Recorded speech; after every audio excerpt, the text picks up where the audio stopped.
Good morning, class. Mrs. Frizzle, what are we doing today? Pack your bags, kids. We're taking a tour of the cell. Seat belts, everyone! Yeah, so much Please, fun. little field trip with a friend? No way! Cruising on down Main Street, you're relaxed and feeling good. Next thing that you know, you see it. Push in the neighborhood, surfing on the sound wave, swinging through the stars. Take a left at Jimmy Jackson, take your second right past Mars on the magic school bus. Alligator nostril, climb on the magic school bus. Make a plane turn two, on our magic school bus. Drop the river of love. Magic school bus, such a fine thing to do. So strap your bums right to the seat. Come on in and don't be shy. Just to make your day complete. You might get baked into a pie on the magic school bus. Step inside, it's a wild ride. Come on, ride on the magic school bus. Our first stop is the nucleus.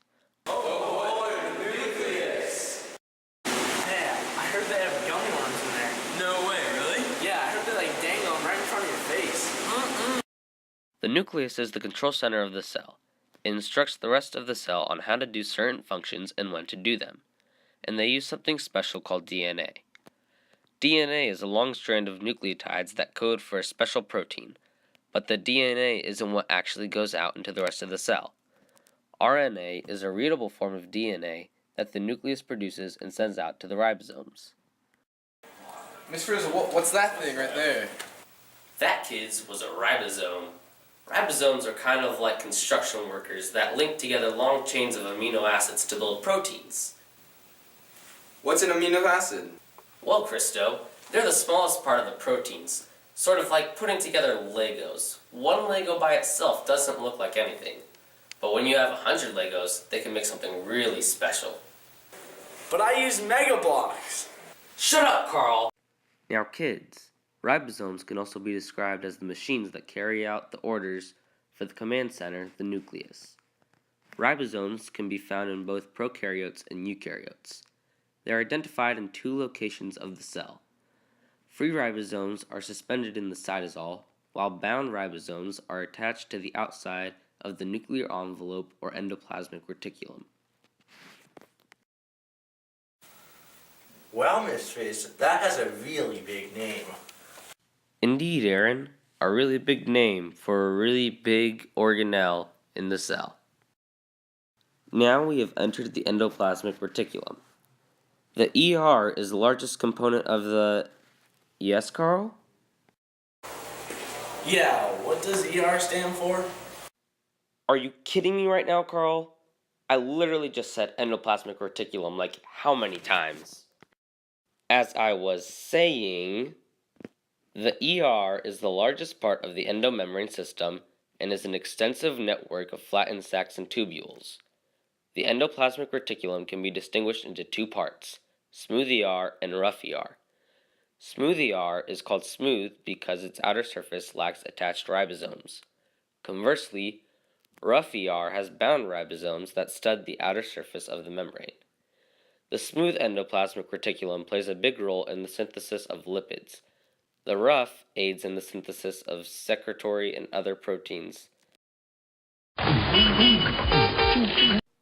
Taken 69. The electron transport chain.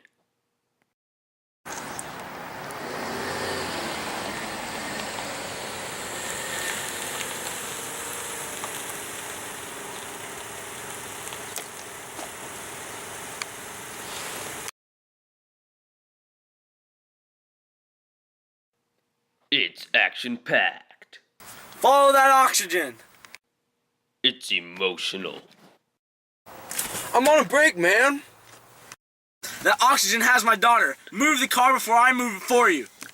And it's not for children.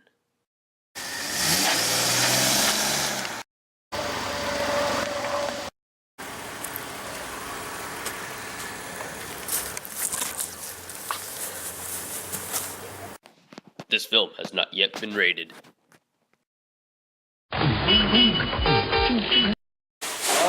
Miss Frizzle, all this learning is making making me so hungry. Good, because our next stop is lunch in the mitochondria. Mitochondria are organelles that carry out cellular respiration in nearly all eukaryotic cells, converting the chemical energy of foods such as sugars to chemical energy of the molecule called ATP. ATP is a main energy source for cellular work. A mitochondrion is enclosed by two membranes, each a phospholipid bilayer with a unique collection of embedded proteins. The mitochondrion has two internal compartments.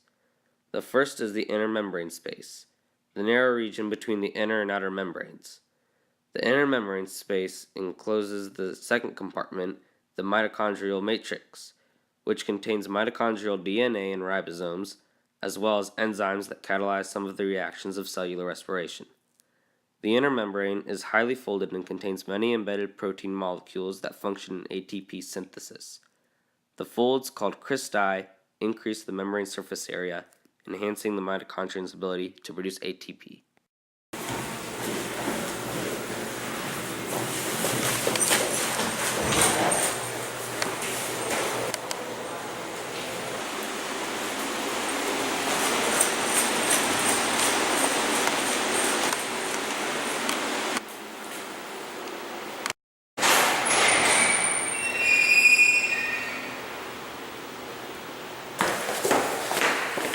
Miss Frizzle, what are we looking at right now? Well, this is the chloroplast, obviously.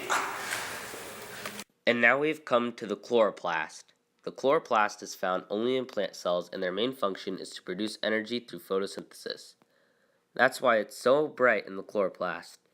Those sacs down there are called thylakoids, and as a stack, they are called granum. There's a thick fluid that surrounds them called stroma. As I told you earlier, this is where photosynthesis takes place. The equation for photosynthesis is 6CO2 plus 6H2O yields C6H12O6 plus 6O2. In the thylakoids, there are light reactions, and in the stroma, there is the Calvin cycle. Ew, what's that smell? God. This, kids, is a lysosome. Lysosomes are the digestive organelles of a cell. They float around in the cytoplasm and pick up any loose particles such as proteins that they can and break them up and send them back out into the cytoplasm to be reassembled. Tonight at 11, come join us to find out more about the collision between Uranus and Neptune, forming the superplanet Neptune's anus. Also on tonight's show, local atheist finds Jesus. Tragedy strikes after long-loved Magic School Bus member Carl McGowan passed away after overdose of gummy worms. Now over to you, Dave, for the weather. Now, kids, don't expect to be having school on Monday. I expect a whole 5 inches of snow. And then on Tuesday, we're going to get 8 more inches. And on Wednesday, be prepared for a whole foot of it. Seatbelts, everyone! Please let this be a normal field trip. With a friend? No way! Cruising on down Main Street, you're relaxing, feeling good. Next thing that you know, you'll see it.